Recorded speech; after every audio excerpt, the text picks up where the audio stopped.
Good morning, Light Miser here, aka Kimball. So today I want to talk about assessing your strengths and your weaknesses.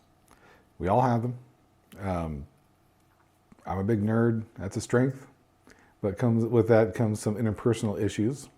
My wife likes to remind me about.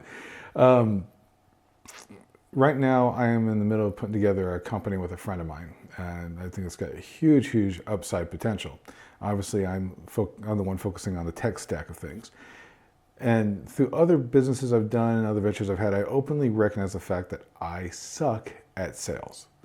If I'm talking to a tech person, I can sell all day long, but talking to a regular, everyday person, I lose them. Several years ago, my brothers and I had a comedy-based podcast, true podcast, not on YouTube. And my brother had started going through studying psychology. He's working on a master's degree right now. And he made mention in passing one time that he was pretty sure I was on the Asperger's scale. So just out of wild curiosity, we do our podcast once a week. I went through and took an online Asperger's test. It's online, for whatever that's worth, but it said I hit about 60% of the scale. So just because I thought it was funny, the next week on the podcast, I took another test and hit about 65%.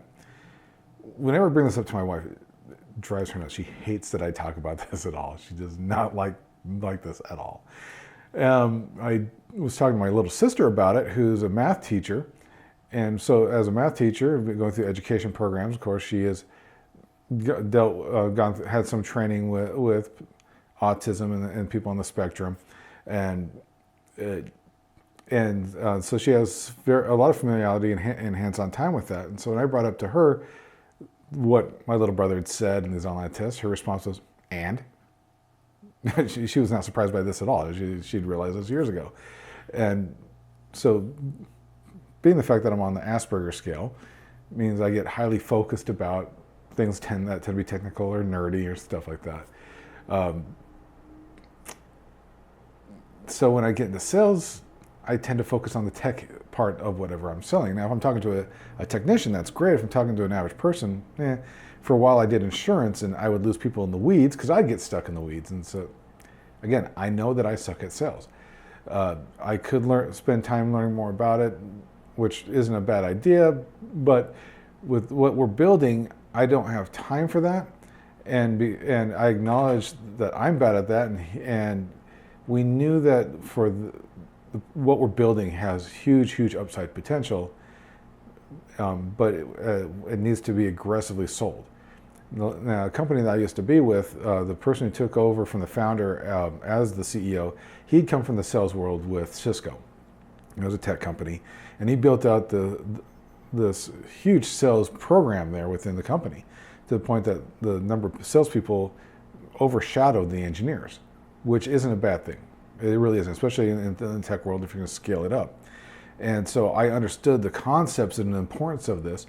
So when we sat down to start formulating this company, before I'd even started writing out the tech side of things, we sat down with his son, who had been doing tech sales on and off, and started formulating and devising out how to build out the sales team, build the structures there and whatnot.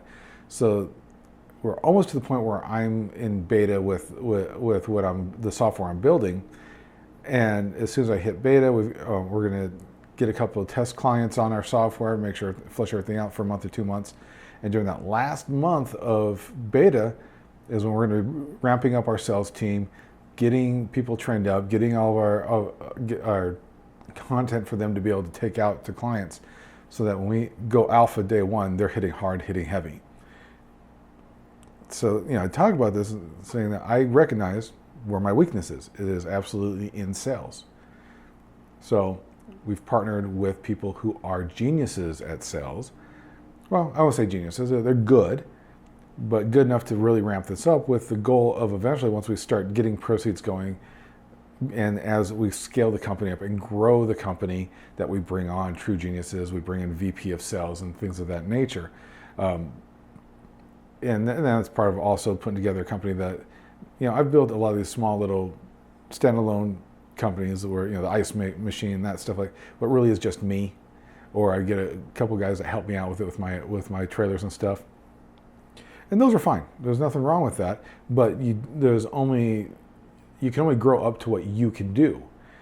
This company is being built as a true company from the ground up, because to scale something, to grow it, to be able to exponentially grow it, you need to be able to bring in other people. You need to bring in other expertise and be willing to be comfortable giving up that control and that degree of profit. But of course, your end result needs to be profitable enough for those people to grow with you, to have that desire to grow with you. Now, this is a company that we think that if we grow it hard for 3 to 5 years, then we can sell this thing off for multiple millions of dollars, and that's our goal. But to do that, we got to build it right. One of the other things that I'm eventually going to bring in after we've been going for a bit is I want to bring in a good graphic artist. I can cheat some stuff, but I'm not a graphic artist. And using the platform I'm using takes care of a lot of that, but eventually we want to prettify it and beautify it and all that good stuff. But it's good enough for a first release to get us out there, to get us making money. So that's really, as you mature, as you grow, as a person, as an entrepreneurial, and any endeavor you want to do, you need to be introspective enough to recognize your weaknesses and either focus on turning those weaknesses into strengths through education, through training, or with different endeavors, working together with someone who has that weakness as a strength, so that you offset each other, that you have offsetting, so you're covering all the balances, all the areas, so that there is no weakness in the company, there is only strength. That's the goal. You don't always hit it, but if you're strong enough across the board, then you find success. So this video is a lot shorter than the other ones, but just something that I felt inspired to share with you. So all the normal YouTube stuff, if you feel so inclined, give me a thumbs up, subscribe, notify, all that good stuff. And until next time, have a good day.